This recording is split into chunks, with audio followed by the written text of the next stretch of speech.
Calling all lovers of the vocal minority with Nick and Steve. Need to know news is just around the bend. On today's show, Lex Luthor is dead and his wife is a mummy.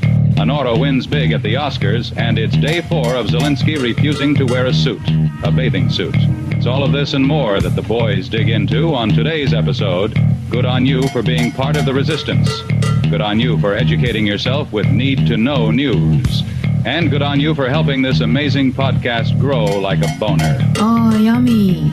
Enjoy the show, you bastards. Take it away, gentlemen. Welcome to the Vocal Minority with Nick and Steve. And thank you for referring to us as gentlemen. I don't get that very often, dude. Gentlemen and scholars, I would say. Scholars are the things you need to know about. That's exactly right, Steve. You make a great point. We appreciate you joining the podcast. We do a couple of these each and every week, and you've caught us just in time. That's right. Find our website, thevocalminority.net. You can find us on YouTube, TikTok, Instagram, Threads, Blue Sky, and in your mama's headboard, right? Find me. Ooh, just little notches on it, or what? What are we saying, dude? Just sometimes she leaves me handcuffed there, so you can find me there. That's my name. Perfect. Well, leave a comment about that and the show just in general. 844-48-VOCAL. Yeah, we have a comment line. Yeah, it's 2025. Who cares? Yeah. My comment is happy belated birthday to you and welcome to the last year of our 40s. Thank you. I've already come up with a couple of great things to keep in my mind. First of all, 49 and feeling fine. I mean, I feel fine, dude. I mean, I feel pretty good. I was also thinking about this. During my birthday celebration last night, we went over to my mom's house. She made a great German dinner, and, my sister and all the family came over. Rachel said something like, we're getting so old.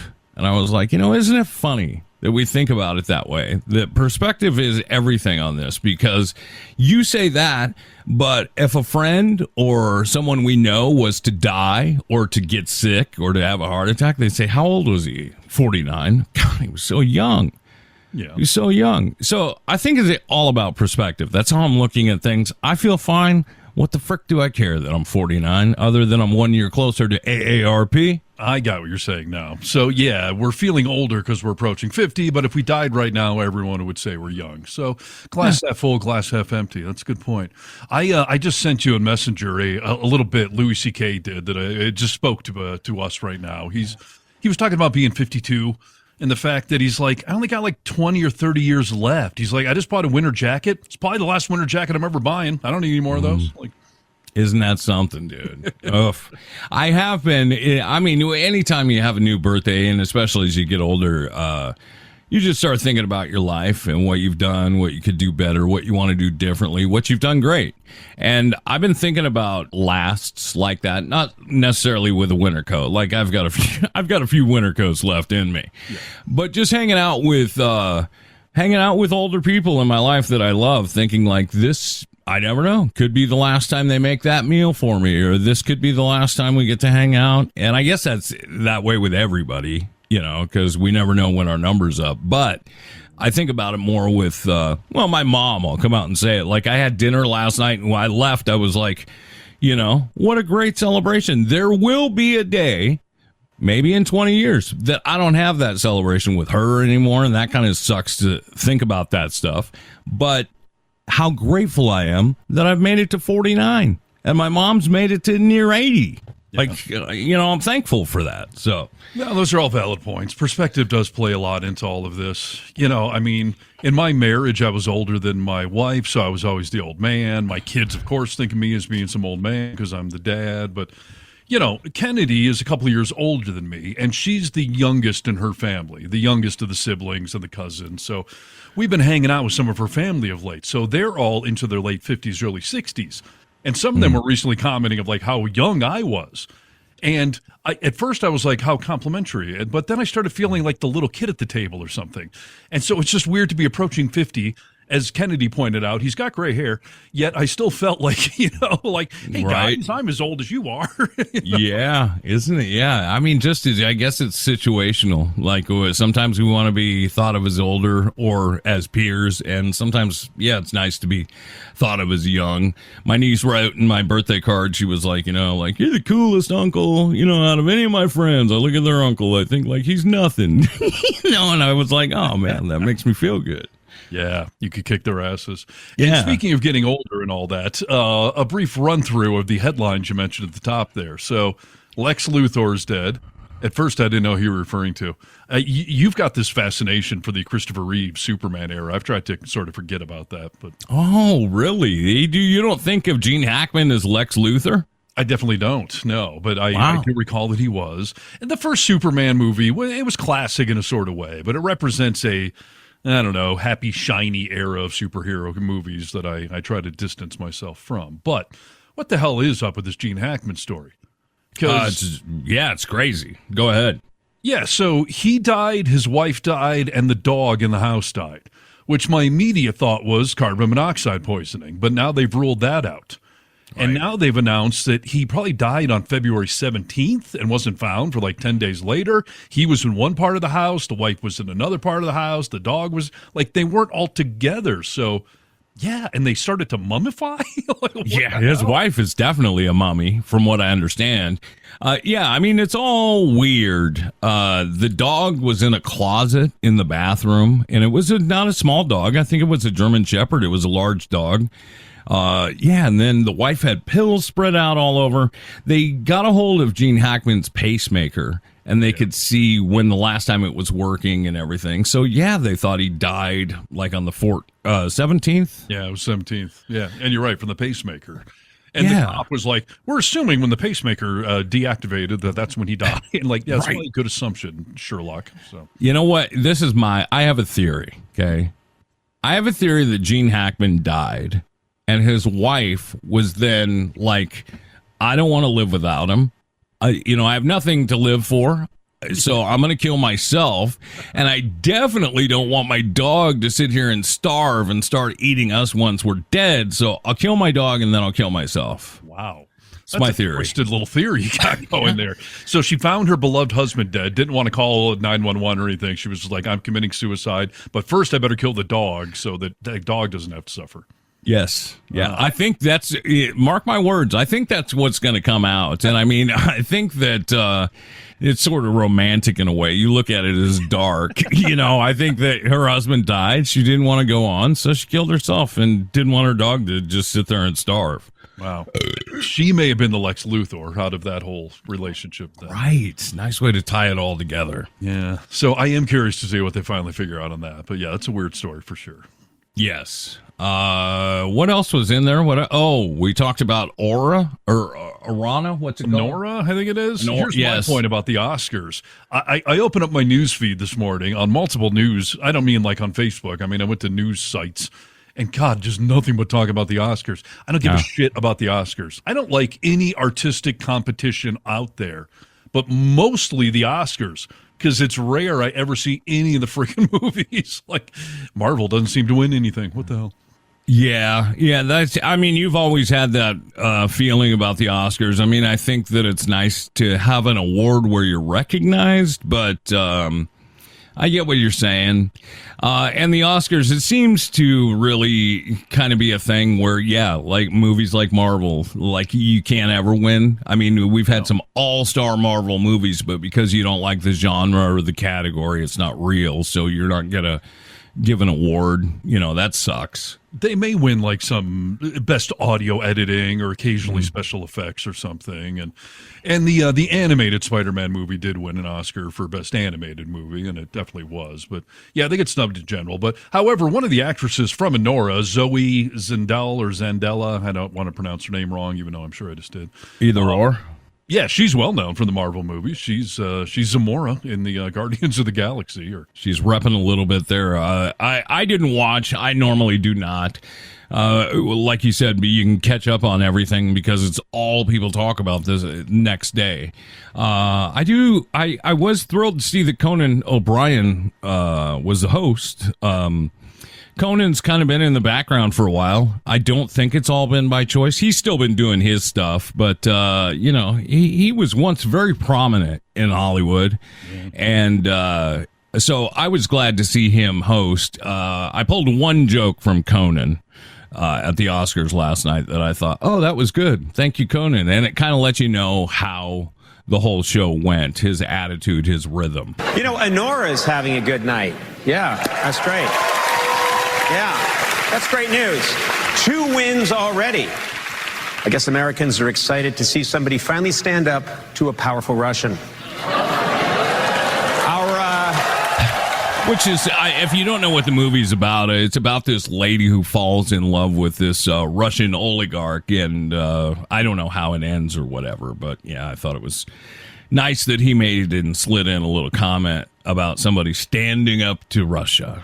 Yeah, I was going to say, I don't actually know what the movie's about, but by context, I can get what it means. And then that ties into the other headline you teased about poor Zelensky. I mean, we've been saying on the show since Trump won that guy's about to get screwed over, but I never thought we would flog him in the White House and just embarrass the crap out of the entire country at the same time. Oh, why? Because we're allies?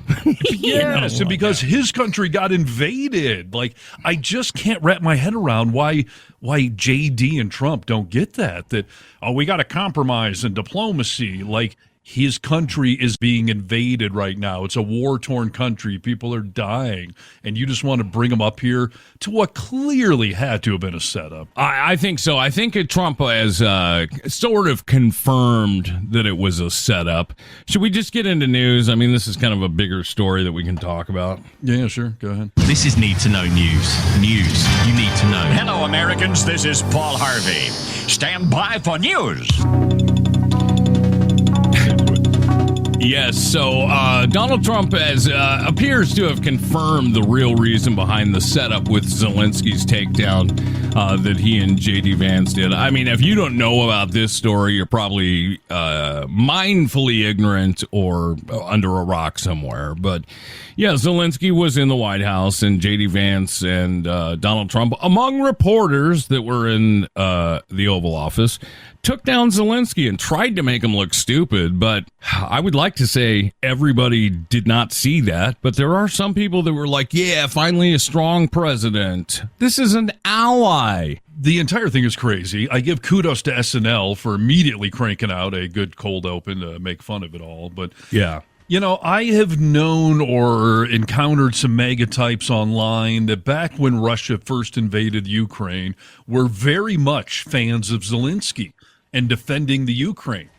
And I'm just wondering how some of those types are wrapping their head around this now, that how are we picking on this guy and buddying up to Putin? And my first comment after that whole debacle in the White House was he's behaving like a good little Russian asset should be. Yeah, 100%. I mean, yeah, if you didn't watch that and think, we have a Russian sympathizer for a president, we have a puppet as a president, then, I mean, you're mentally ill. It was so obvious during that, the things and the way he spoke about Russia surely had my World War II veteran grandfather rolling in his grave thinking like all he did is for naught. And Russian media immediately jumped on this saying like, look at the American president finally sees the light, like he was literally parroting Russian propaganda. It just, on every level, from basic civility of how you treat someone in a professional meeting, all the way up to just the politics and the humanity of it, was just inexplicable. And the first word that I kept thinking was just embarrassing. And I've seen that word be echoed across the globe now, especially by us Americans, of just how embarrassing it is. And I'm also so proud and impressed at how many people, including you and your lovely wife, jumped right on Facebook with Ukrainian flags and signs of support, Yeah, I mean, I am seeing him out in public and stuff, and I stand with Ukraine. It doesn't make me un-American. They're an ally, and I do stand with Ukraine in this whole debacle that they're going through, and think that if the United States hadn't have supported Ukraine throughout this war and doesn't continue to support them, that it's not only we're not humanitarians any longer, but it's very dangerous for us selfishly. Like, if we give Putin an inch, a mile he will take. Don't you tell me how it's going to affect America, okay? You're in no position to tell me how this is going to affect America. I've got the cards, not you. Don't tell me how this is going to affect America. It's the whole thing was unreal. I mean, did you hear that they had Russian media in the Oval Office live streaming it back to Russia? And have you figured out who the reporter, quote unquote, was that asked the suit question? How come you're not wearing a suit in the Oval Office? Do you know who it was? I do, but tell us, please. Marjorie Taylor Greene's new bed buddy. Her boyfriend, who works for some right-wing rag, he somehow got into the Oval Office, while meanwhile the Associated Press is still being locked out. He was clearly brought in to ask that question. Yeah, Reuters and AP are locked out, and he apparently is working on the board of Doge. He's one of the Doge guys somehow. But yes, he does work for a right-wing rag. And what an idiot. He asked Zelensky, do you even own a suit? Don't you think it's odd that you would disrespect the office by wearing what you're wearing into the Oval Office? We all saw Elon in the Oval Office not weeks ago wearing a T-shirt and jeans and a hat and sunglasses at times. I've never seen Elon Musk wear a suit, I don't think. Certainly not in any of these Oval Office things. Not to mention the picture circulating of Kid Rock in the Oval Office and Ted Nugent in the Oval Office. None of them were wearing suits and ties. And I love Zelensky's answer of I'll wear a costume when my country's done being obliterated, I mean... He couldn't have handled it any better, that I think. Maybe he could have dove down their throats even more. But talk about a precarious situation. All he's thinking about is his people. And, if I say the wrong thing here, there's a baby in the White House that could pull funding. Right. Would have been hilarious if he just bitch slapped Trump. I think every country on planet Earth would have donated $100 million if he done that. But no, his restraint was impressive. His attempts at diplomacy as he's being invaded again, not by Russia this time, but by President Krasnov or whatever his secret code word is. And, right. You mentioned something that, Zelensky, Ukraine, they're allies. So, of course, we should have their back. But I got to tell you, if Russia invaded China, I would have China's back because they got invaded.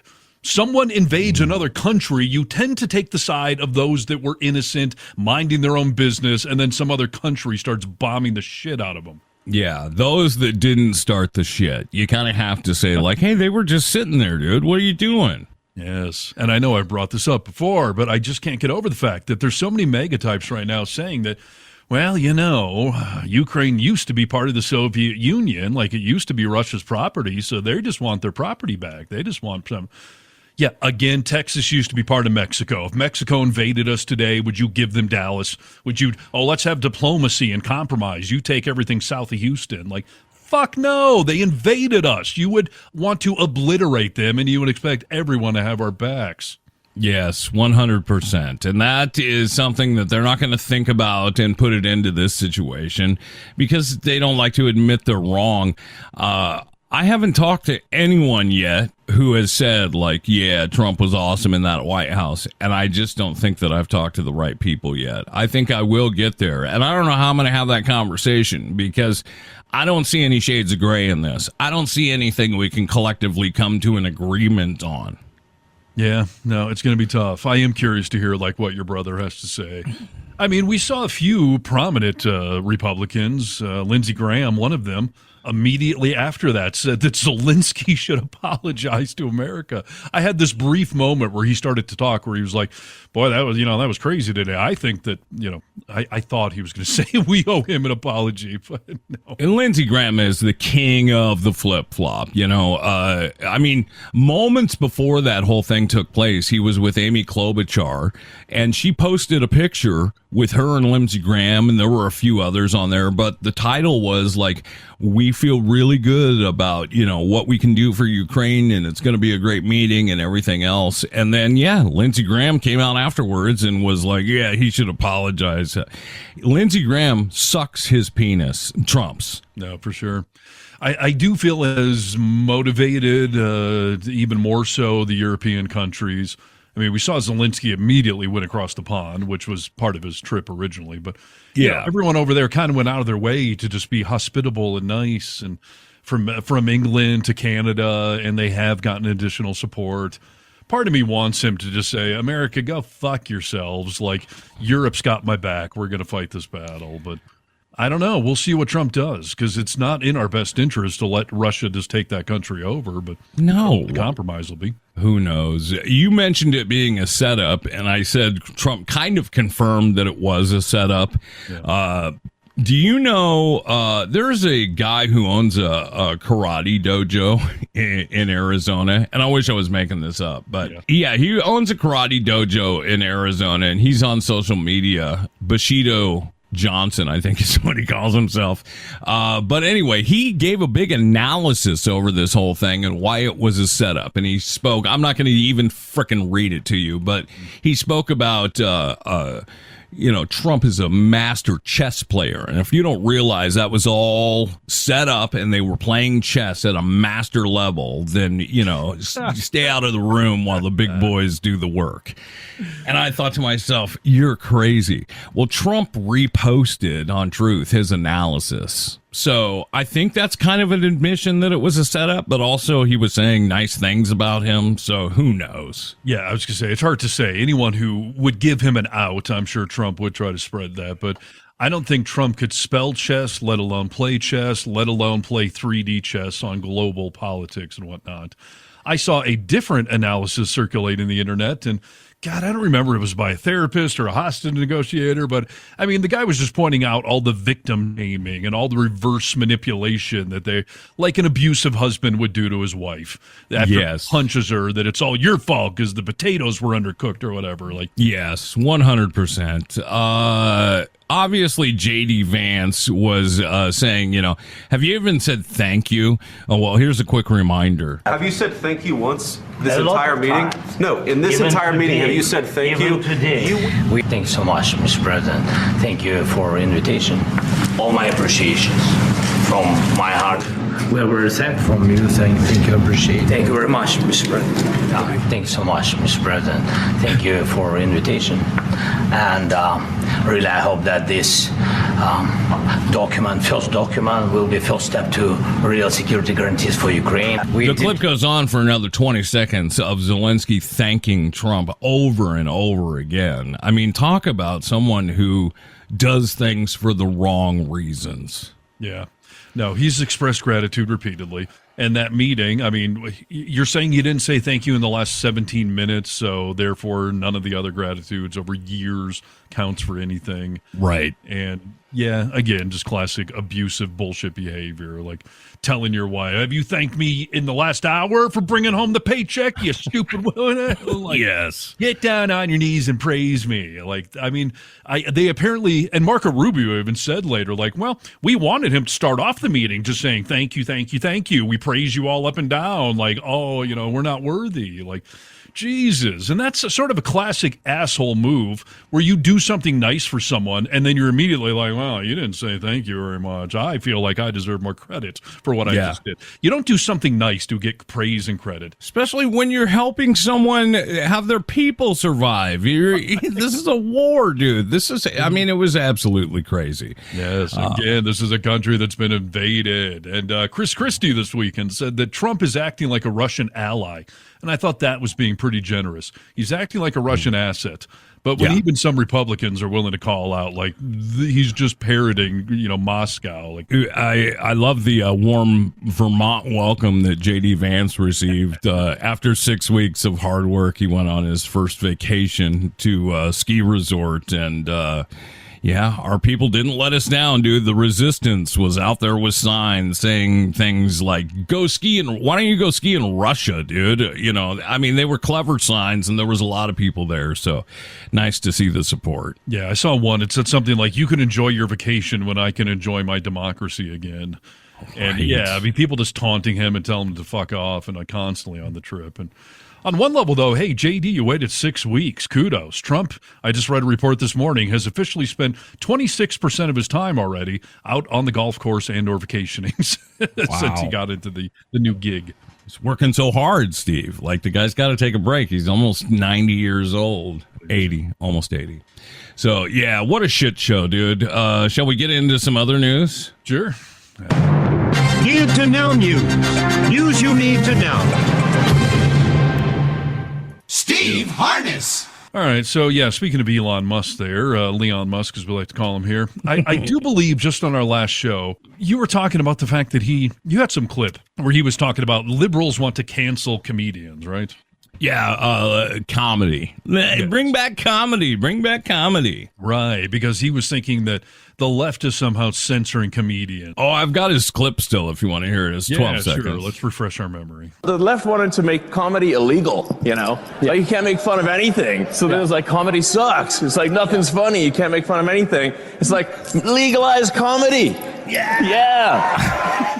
Well, okay. On that topic, Bill Burr says his X account was flagged after roasting Elon Musk's salute. Oh, really? A little comedy gone bad? Yes, apparently Elon does not like being made fun of. And, Bill Burr's been in the news a lot of late with the other thing we talked about where he's basically calling for us to, what he called put down billionaires like dogs in the street. Like rabid dogs, dude. Yeah. Right. So he's striking on all cylinders right now. So comedian Bill Burr said his X account was flagged after he said on his podcast a few weeks ago that Elon Musk had, quote, lost his fucking mind, end quote. Burr said he made fun of Musk, who owns X, on his podcast for the Sieg Heiling during the inaugural celebration. Afterwards, Burr was going through his emails when he noticed he got an email that his X account had been flagged. Burr said, quote, what a fucking baby. Just like Hitler, a fucking baby. Wow. Good for Bill. I love the way he's standing up right now. Yeah, I mean, Bill's at a point in his career where he's doing just fine and doesn't have to be sucking up to anyone. And yeah, it'll be funny to see, will he do it to Saturday Night Live? I mean, Mike Myers, you mentioned the cold open of SNL, and it was good. It was all that Zelensky meeting. But Elon Musk came in for a little bit. Will they cancel SNL's account on X? Yeah, I don't know. Everyone should be voluntarily canceling their own freaking accounts on there. I mean, we're seeing it more and more and more. I just saw Gene Simmons the other day, Mr. Rock and Roll All Night Party Every Day from Kiss. Oh, really? Yeah, he was like, I'm done with Twitter. I'm done with Elon Musk. And yeah, everyone should be, because he still does have that level of power. And even if he doesn't overtly flag you, he can still bury your content, make sure no one's seeing it, nothing's getting shared. So take that power away from him, people. Go to Blue Sky or any other platform. Yes, any other platform. I mean, I'm seeing people say that there's been things as of recent shadow banned on Facebook. And I do see some of that going on, but I don't think that it is nearly the same as X. So no, the shadow banning is a real thing on most of the platforms, but usually that's algorithm based. Where if you get a bunch of negative comments or if you got flagged for something, they'll just sort of squish you for a little while. But yeah, this appears to be Musk, like actually putting his finger on the scale and blocking certain accounts. And yeah, I mean, I've said for years that the catch-22 of being a social media giant is, whether you're Facebook or Twitter or whatever, like, yeah, you got hundreds of millions of people on there, and that's a gigantic business model. But it could all collapse in an instant if we all just say, you know what, screw Facebook, screw Twitter, I'm canceling my account. None of us have to have these things. So we need to start flexing that muscle. I'm getting pissy with Zuckerberg, but he hasn't gone anywhere near as far as Elon Musk has. We did, the blue side, the progressive side, we did flex a little muscle this past week. I think it was called like the big blackout or something like that, where people were going to refrain from buying things that, Amazon and Walmart. And it did make a pretty big dent, dude. I think, if we could organize more of those to happen throughout the year, that, I don't know, there's something there in numbers comes big problems. So I think the problem is that a lot of people probably did what I did that day. Like, all right, I'm not ordering off Amazon today, but that means tomorrow I've got 3 things I need to order. It's not like I just quit Amazon. Oh, I've had the talk with Rachel. She's like, we're not going there anymore. We're not going there. And I told her, I said, look, I believe in exactly what you're saying, but we're going to shut ourselves out of most places. Right. Which I've is had this tough. chat with my sister of late. She sent me a whole list of companies that have donated to Trump. And I told her, slow down. I said, first of all, it's too many names to fact check. Secondly, some of these companies donated to both sides, as a lot of companies do. Some of these, the CEO donated, and then the company's name gets drugged down on it. But moreover, we all have to draw a line at when we're willing to shoot ourselves in the foot. Because I do need Facebook. I do need Amazon. I'm not going to deprive myself of these amenities in my life until they go far enough. Zuckerberg and Bezos have not gone anywhere near what Elon Musk has done. They're not out there campaigning with Trump. They're not out there actively spreading propaganda on a weekly basis. They don't have an office next door. No, screw Twitter. We're off there. It's done. Zuckerberg and Bezos have been kissing the ring. And to some extent, I get it. They've got huge companies and employees they give a crap about, unlike Musk. So I'm cutting them a little slack, but they seem to have dialed it back. In the last 2 weeks, they seem to have done their charm offense, and now they're dialing it back. So I'm not willing to shoot myself in the foot quite yet. Yeah, we'll see. I mean, it's definitely easier with, one of the first things we talked about taking a shit on was Chick-fil-A when we started this podcast.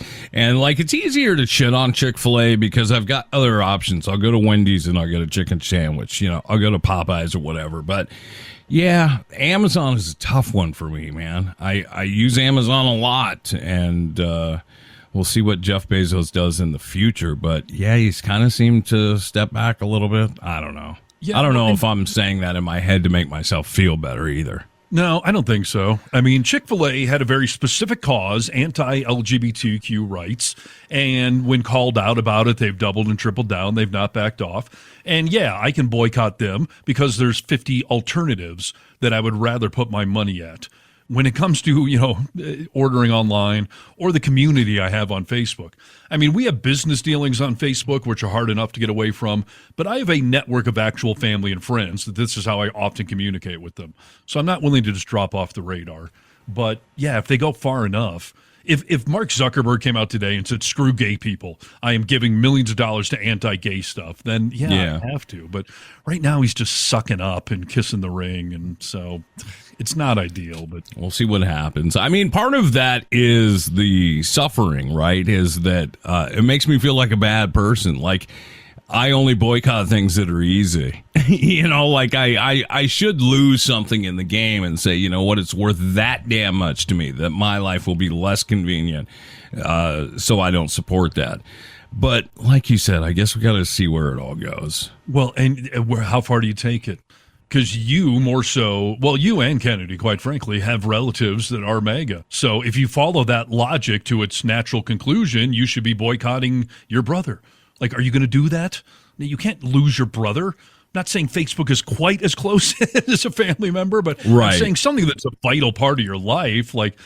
You got to push pretty far before I'm actually going to just drop you. It's interesting. I agree. But I do think about the fact that, if my brother came out today and said, screw gay people and I'm marching for anti-gays, I would stop talking to him.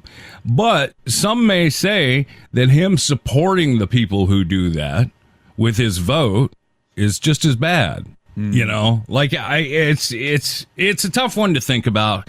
I don't do everything right. I'm trying my best, and I guess we'll see where this all goes. I'm not afraid to stand up against somebody and make my life a little bit harder, but those personal family relationships, they're really tough, and I don't know how to navigate that. I'm not ready to give up on my brother. I don't think that he's anti-gay, but he did vote for the guy who is, so that sucks. Yeah, for sure. The other problem with Amazon, real quick, is that they don't sell one product. it's somewhat easy to say, I'm not going to buy a Tesla car, okay? That's pretty straightforward. Yeah. Amazon sells anything and everything, and I live in a rural area where it's nice to have things delivered here, you know? I mean, so it's not just one product. I'm basically telling the entire shopping industry in my town, I'm not shopping in any of these stores. I'm just going to sit here and not have any toilet paper or not order any oil filters. Like, right. I don't know. It's tough. Yeah. It's a lot, dude. So, I don't know. We're only a little over a month into this nightmare, so let's see where the next couple of years go. Yeah, I've been thinking about that, man. I don't know if we're in for just 4 years of just utter hell, or if at some point in the next 4 years, society will tip and be like, you know what? This is too much. Because right now, he still has that honeymoon glow going on. But at some point, is your brother going to call you and be like, you know what? I can't. I just can't. It's been 2 years now of this crap. I can't. Yeah, I hope so. I mean, we're seeing already his approval rating is way down, the fastest that it's ever been in the history of presidents. So I think people are starting to realize, and I don't know if you watched the opening monologue of Shane Gillis did for SNL. It was good, and he was obviously talking about Trump and liberals, and some of his jokes were too red for liberals to laugh at and vice versa. And I think he's a pretty good comic at writing the line, but you'll have to check out his cold open because he talked about the honeymoon phase, you know, passing. So, yeah, well, in the meantime, we will stay diligent and keep pointing all this stuff out. We'll see which one of us snaps first. Yeah, that's a fun game. Let's see what happens. This is Need to Know News. News you need to know.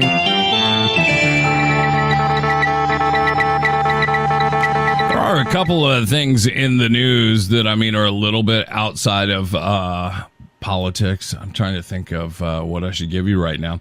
Oh, I'll give you a little story about Jack and Diane, otherwise known as the Tate brothers. Andrew Tate, you know who he is? What does it have to do with Jack and Diane? Nothing. Yeah. Yeah, Andrew Tate, the epitome of toxic masculinity. Yes, Andrew Tate, and he's got a brother. They do a podcast. I'm not even going to promote it, but they haven't been doing a podcast because as of late, they were charged in Romania for sex trafficking and taken to Romania, and were out of the States, which I felt good about. I thought, oh, they're not our problem anymore. Someone else will take care of them. But they made a triumphant return back to Florida, of all states, this past week. And you might think, well, gosh, you would think Florida would welcome them with open arms. These guys are douchebags, all right? They are not found guilty yet of sex trafficking. I'm going to let you get to know Andrew Tate a little bit, and you can make up a decision on your own of what kind of person he is. This was the Tate brothers coming back into Florida and their first statement that they made to the media. We live in a democratic society where it's innocent until proven guilty, and I think my brother and I are largely misunderstood. There's a lot of opinions about us, a lot of things that go around about us on the internet. We've yet to be convicted of any crime in our lives ever. That's true. I mean, they haven't been convicted of the crime, but once you hear some of the audio from what they say on the internet, there's a reason that all those opinions go around. You know who Ron DeSantis is. He wears lifts in his shoes. He doesn't want you to say gay, and he's just overall a douchebag in Florida, right? Yeah, I was going to say, I mean, he's Florida's governor and is notoriously a mega suck-up douchebag, so I assume he must have been just fine with all of this. Well, let's hear what he had to say about the Tate brothers returning to his beautiful state. Trump's Justice Department fought hard so that they could come here. And this was a surprise to a few people, including apparently the governor of Florida, Ron DeSantis, who when asked about it said this. I do know our Attorney General, James Uthmeyer, is looking at what state hooks and jurisdiction we may have to be able to deal with this.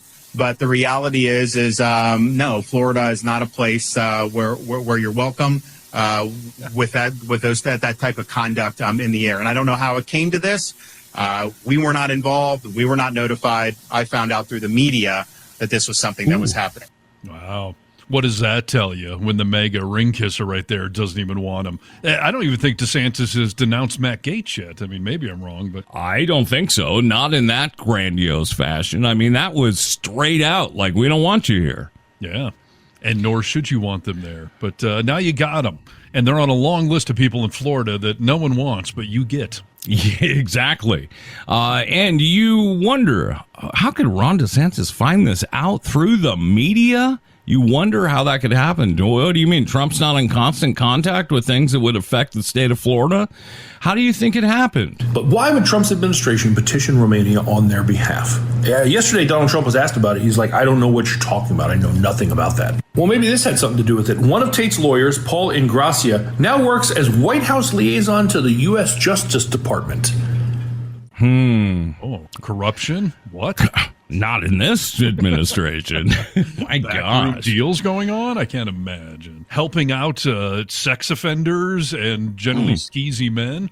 I thought that was actually like the first question on the resume at the White House. Like, not have you been convicted of a sex crime? How many? Because we have a 3 sex crime minimum here at the White House. Yeah, that changed with DEI when they threw that out. But yeah, I mean, how many times have we Trump say, I know nothing about that, never heard of it, Project 2020, what? Oh, I've never heard of it. Of course he's heard of it, dude. How do you think these Tate brothers got back into the country? Especially when this is who Andrew Tate is. Let's just look at who Andrew Tate is. If you're not familiar with him, I'm going to give you a quick crash course. And this is your trigger warning because he does horrible stuff.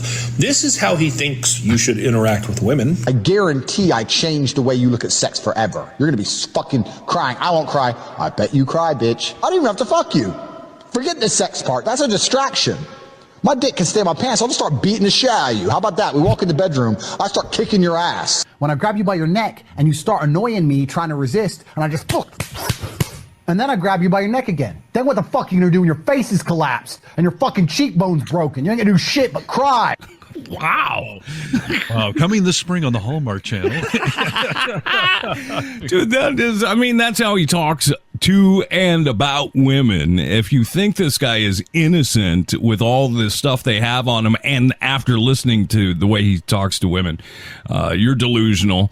But they're back in Florida, and even Ron DeSantis is not glad that they are there. But yeah, Trump, it sounds like, approved the whole thing. Yeah, there's no good answer, by the way, on that Trump thing. For him to say he has no idea, he's either overtly lying to cover up a fellow skeezy rapist kind of dude, or his White House is so out of control that people are doing crap like this and he has no idea. Neither of those answers make him look like a competent king.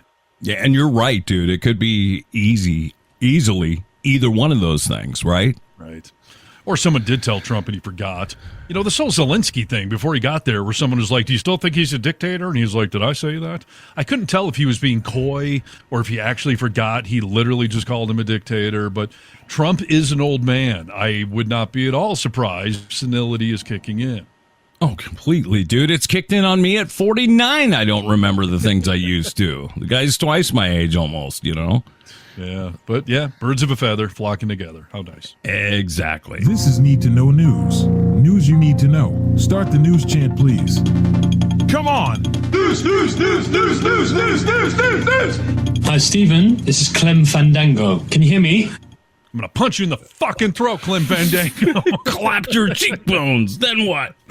Jeez. I'm just trying to talk sweetly to Clem. I'm sorry. I don't know where I learned that. Love Clem. Okay, this news story, it popped up last week. It got some play on social media. I did not really see it much in the mainstream, and I asked Kennedy about it the other night, and she had not heard about it. And it's not the biggest news story amongst the things that are going on, but it's indicative of the shadiness that is happening in the Trump White House on every level. Covering up for our dear, sweet leader, him not being forthcoming about his medical issues, such as being old. But yeah, you see the story about the mystery bruise on the back of his hand that clearly he had tried to cover up with makeup. Yes, I did see it. He had an Oval Office meeting last week with the president of France, and one photographer got a good picture of the back of Trump's hand. Had a really big bruise, like pretty much the size of the entire back of his hand, and it clearly had makeup on. And I don't know who the hell did the makeup. It was a completely different tone than his skin, but it was relatively obvious. If you've ever had a grandparent with a bruise, you know, older people bruise differently. It's oftentimes like that deep purple, and I mean, it looks like a terrible bruise. That's what it was, and I think it was fairly hard to cover, but it was way off his skin tone. But once it was zoomed in, yeah, you could see it. Right. And he is an old man. So why not just say something like he bumped it on a door, he dropped the Bible on the back of his hand, like come up with some plausible reason, right? He was saving a toddler, and hit his hand or something, yeah. Oh, I see. Okay. Yeah. Right. So the White House instead said in a statement that the bruise on the back of Trump's hand is, quote, from him shaking hands all day, every day. President Trump is a man of the people. She continued, President Trump has bruises on his hand because he's constantly working and shaking hands all day, every day. Trump himself said at one point that he shakes thousands of hands every day. First of all, that's bullshit. But second of all, you know what? You're the guy who always wants to show people how hard you shake hands and has handshake battles with other world leaders. Don't squeeze so hard, dude. What are you doing with your hands if you have bruises from shaking? Let's just say that that's how he got the bruise, which obviously it's not true. But yeah, what are you implying? That people are crushing your weak old man hands? Right. I mean, because that doesn't make you look any better either. Otherwise, how would the gesture of moving your hand slightly up and down cause a giant bruise on the back of your hand? He's feeble. No sense whatsoever. But yeah, you're right. I mean, maybe it's just, he's a feeble old man. But I don't know. I mean, it's just... This is dictator, communist sort of stuff, that we will not acknowledge the president's health. We don't demand safety or, health checkups. Every president has normally given detailed physicals, and they bring their doctor out to answer questions. I mean, after the assassination attempt this last summer, we never heard anything. During the campaign, by the way, as a reminder, Kamala Harris released her full medical records. And then Trump promised to do so, but he never did. He simply released a letter from that shyster doctor who's now an elected official in Texas saying he's, quote, in excellent health. In the best health. Right. No one's ever been in better health. He said it himself. Yeah, it's funny, dude. Who's the raging Cajun? James Carville? Yeah, James Carville. He's got such a classic way of speaking about Trump, but he was also talking about the bruise, but then he's talking about red marks that people are noticing on his arms. And he said, I've got a lot of friends that are doctors. I've talked to them about this and everything else, and it's most likely syphilis. And, and if you want to show us otherwise, have a health checkup and give us your health information. We, as the people, deserve to see that our president is in good health. And, of course, he won't. But maybe syphilis.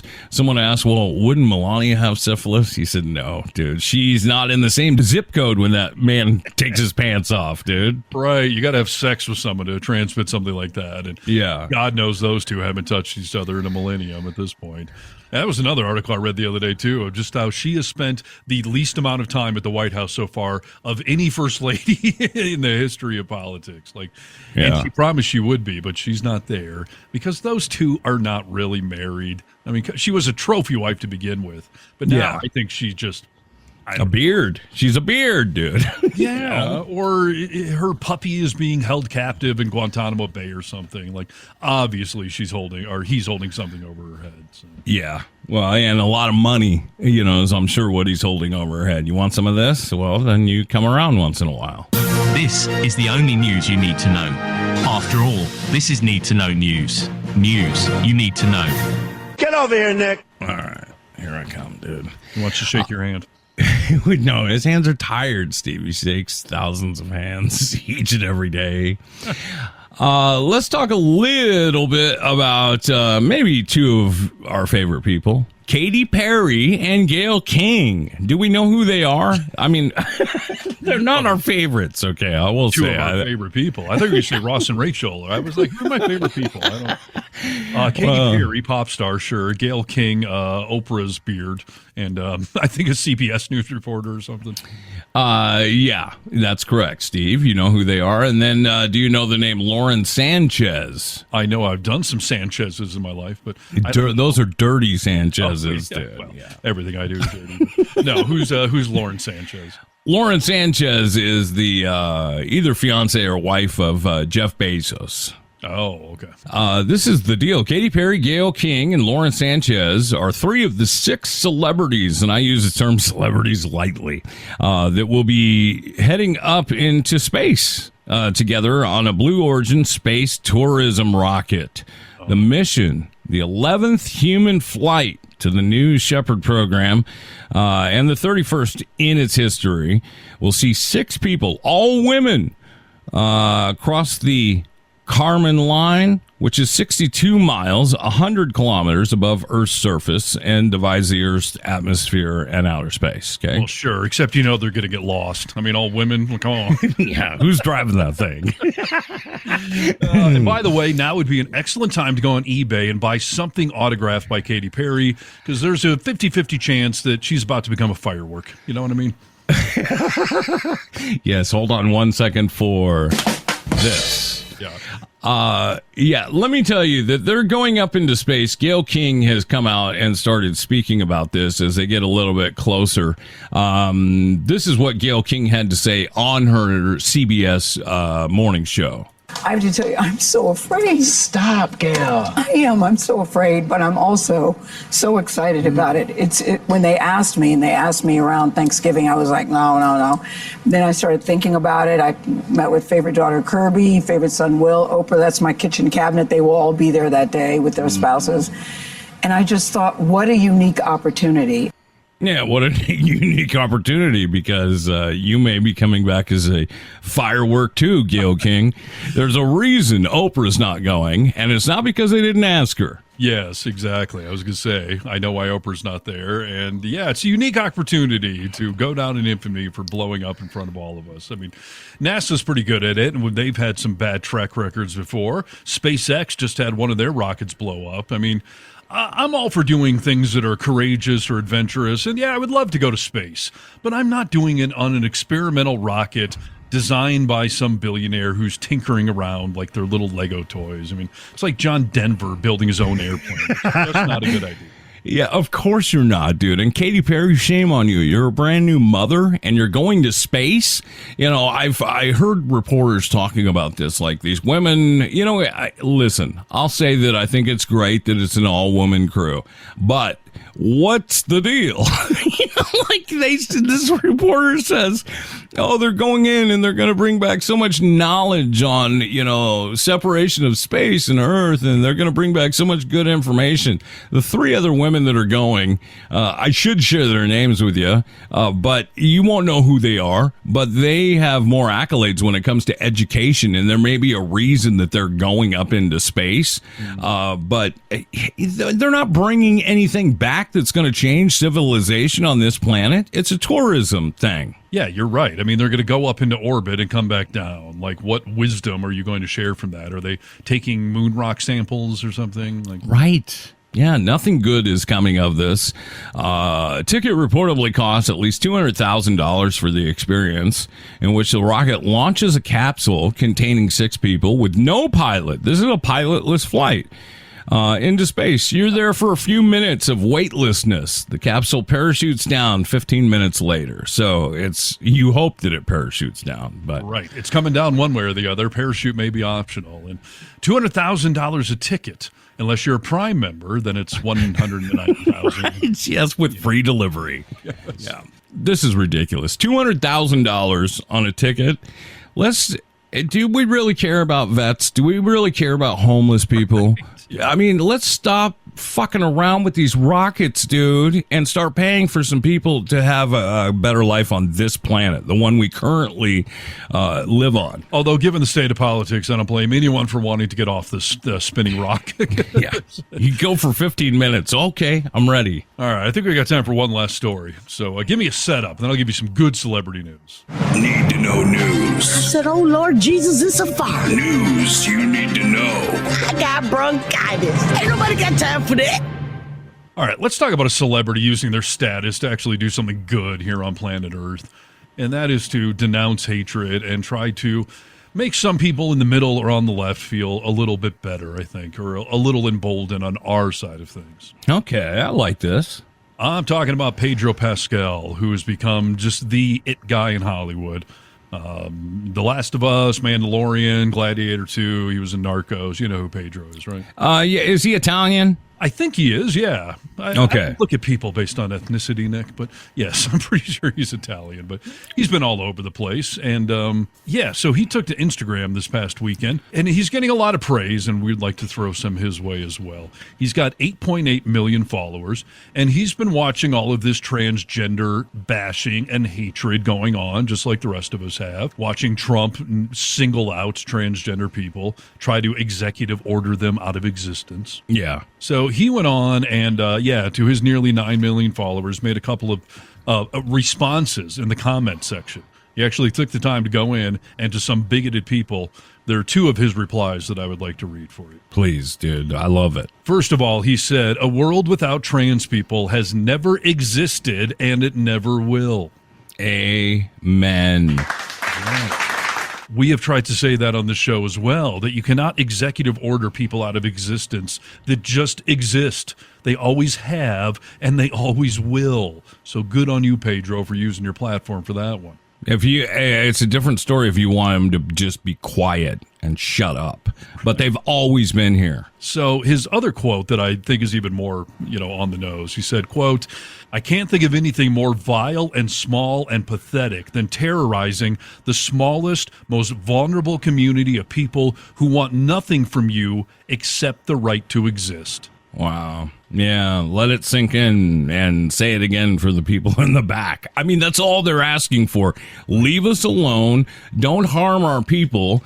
Provide us with the same thing that you do every other citizen, hopefully. You get good health care, you get respect, and you get an opportunity. That's it. Spot on.